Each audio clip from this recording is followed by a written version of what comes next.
Hi, I'm John. I'm a chemistry graduate student at UCLA, and now in this video we're going to be going over some chemistry topics. Hope you find this useful, and good luck in your course. Alright, so now just to finish up this video, we'll go over a summary of the important topics that we really covered in this video. The first, for nuclear spin states. So nuclei of protons, H1, have a nuclear spin quantum number of 1/2. Therefore, allowable nuclear spin states of +1/2 and -1/2. Now, in the presence of an applied magnetic field, nuclei with spin +1/2 are aligned with the field and are in the lower energy state, whereas nuclei with spin -1/2 are aligned against the applied field and are in the higher energy state.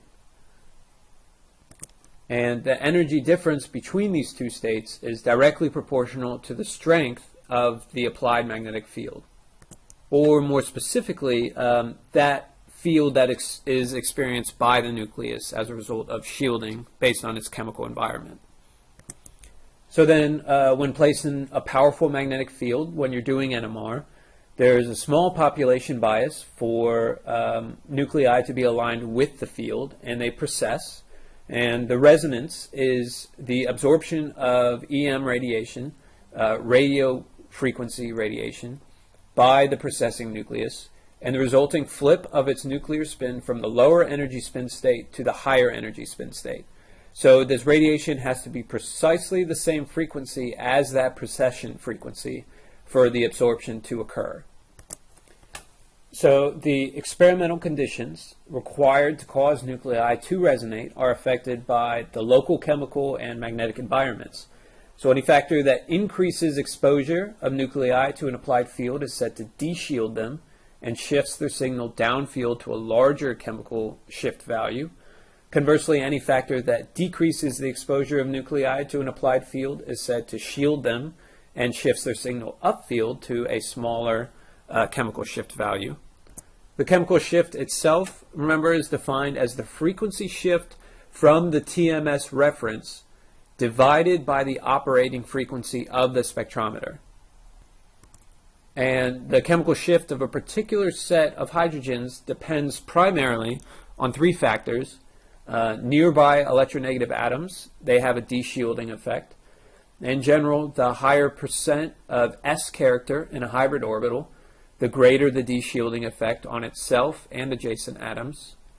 And the induced local magnetic fields of pi bonds, they either add to or subtract from the applied field depending on the geometry of the induced electron density circulation relative to that particular hydrogen atom in question. Now, equivalent hydrogens within a molecule are in identical chemical environments, so they could be equivalent if they're bonded to the same sp3 carbon atom and there's a free bond rotation involving the carbon atom in the molecule.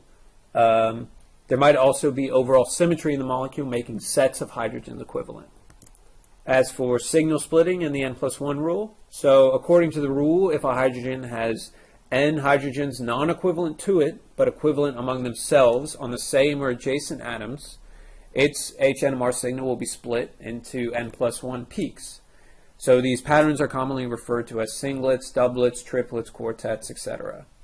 The coupling constant is the distance between adjacent peaks in a multiplet.